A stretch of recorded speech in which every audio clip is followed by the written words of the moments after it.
Hi and welcome to my channel. Um, I thought I'd do a little short video about three Yes albums that get a bad rap and why I like these albums. So let's get on with it. So the first album didn't really do anything um, for the band. It came out after 90125, and of course it's Big Generator. I have two different copies here. I don't have this on vinyl, and I should do really. I think the main problem with this album is follow up to 90125, which is going to be difficult with that huge single.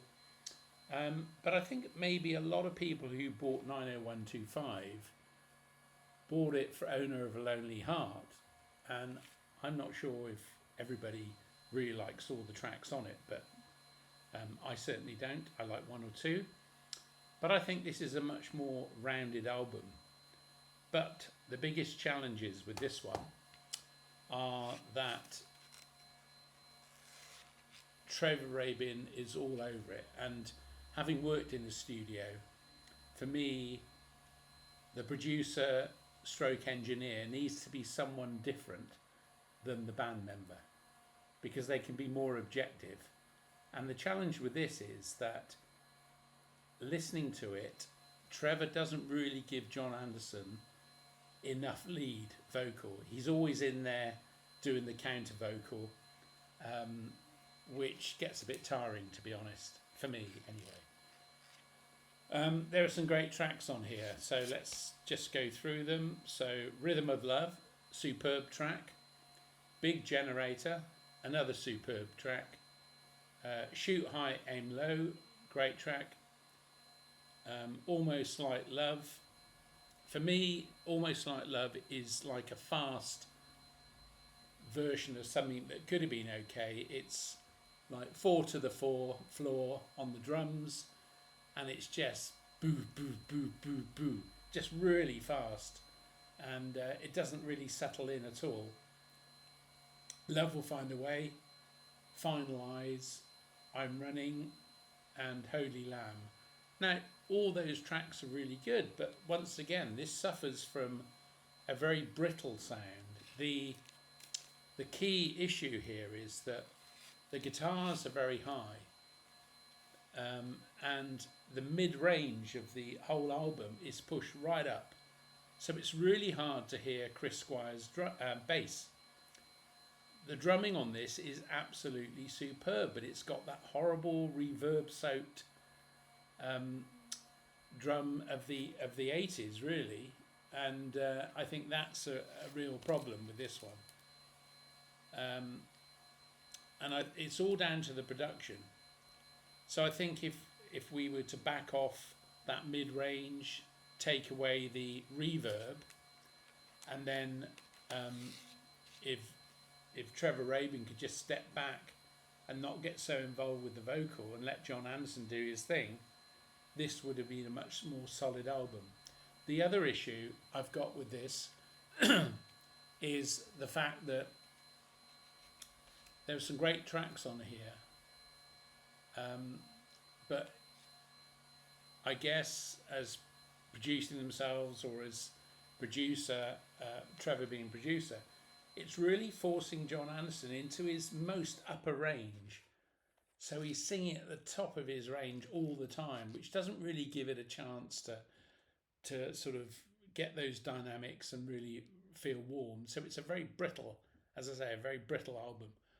And I think this could do with a really good remix, not by Trevor, and just redo the album. And the other challenge is Chris Squire, because Rabin's really up on the vocal harmonies. You don't hear Chris Squire in here, so we just left it to John Anderson and Chris Squire. This would have been an amazing album. The keyboards, obviously, they tried to do the orchestral hit that was so popular on 90125, but it gets a bit tiring by the time you get to this. But the songs are good, so I like this album because the songs are great, but it's a real hard listen. Number 2 on my list is the fabled Union. So it had the Yes West and the Yes East, and I love this album. I went to see the Union tour. I saw it twice, and the one I really remember is the one in Birmingham. I don't think it was the NEC. I think it was the other venue in Birmingham. Can't remember what that is now, but obviously in the round, I was very close, and it was great watching everybody get together and do that real blend of great Yes songs. Um, I don't know why this gets such a bad rap, because the songs are really solid. The production on this is really good as well. Um, Produced by Steve Howe, some of them, and the others produced by Trevor Rabin with a touch of Eddie Offord and Mark Mancina.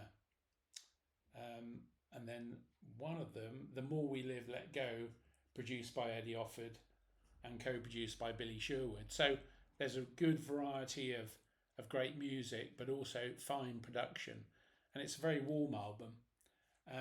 I'll just read out the tracks. I Would Have Waited Forever, Shock to the System, Masquerade, Lift Me Up. Lift Me Up is one of the best Yes albums ever. With Hope, You Cannot Start the Day, and Saving My Heart. Love Saving My Heart as well. Miracle of Life, Silent Talking. Silent Talking is a great track as well. Dangerous, Look in the Light of What You're Searching For. Holding On, Even Song, and Take the Water to the Mountain. A great Roger Dean sleeve, and it really deserves a reappraisal, this one. I've also got the box set, which you can see down there, which is Union Live.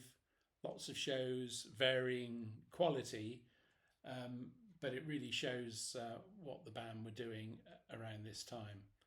And I like the fact that you've got really two bands here contributing to one album. So it gives us the full bandwidth of Yes at the time.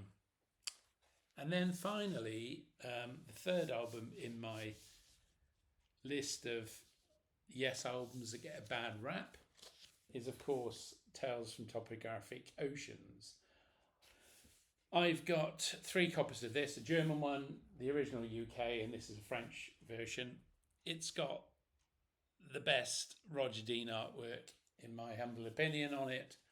And I think this one, being a French issue, has the white labels on it, which also at the time when I think Close to the Edge had the Yes logo on it, just in black on the Atlantic, but this one had the full-on vanity labels with the artwork on the label, which is amazing. This is a great sounding album, and for me, it's like having a double Close to the Edge. And I don't think there's a poor side on this. It gives every band member a chance to really show what they're made of. And I don't think you could condense this down into a single album without losing some of the beautiful music that runs throughout this. I mean, for me, I don't play one side of this. I don't play 2 sides of this. All 3, I play the whole album from start to finish. So for me, it's a full listening experience that has to be listened to all the way through. An absolutely remarkable album, probably one of my favourites of the Yes catalogue, and looking forward to Kevin's book, A Listening Guide to Tales from Topographic Oceans. So a really good album, and I don't care what people think of it. For me, it's got to be played in full. Okay? Maybe you've got some Yes albums that you don't think are up to the mark. I think every other Yes album I really like. I think my least favourite, and I've done a video on this, is Drama, because I don't like the treble horn vocal, and the Buggles songs for me just don't work with Yes. There are some good tracks on it, absolutely, but when it came out at the time, it didn't really work for me. I was more of an Anderson fan and sort of verged towards Anderson's solo work. But whatever you think, please put in the comments below. Thank you.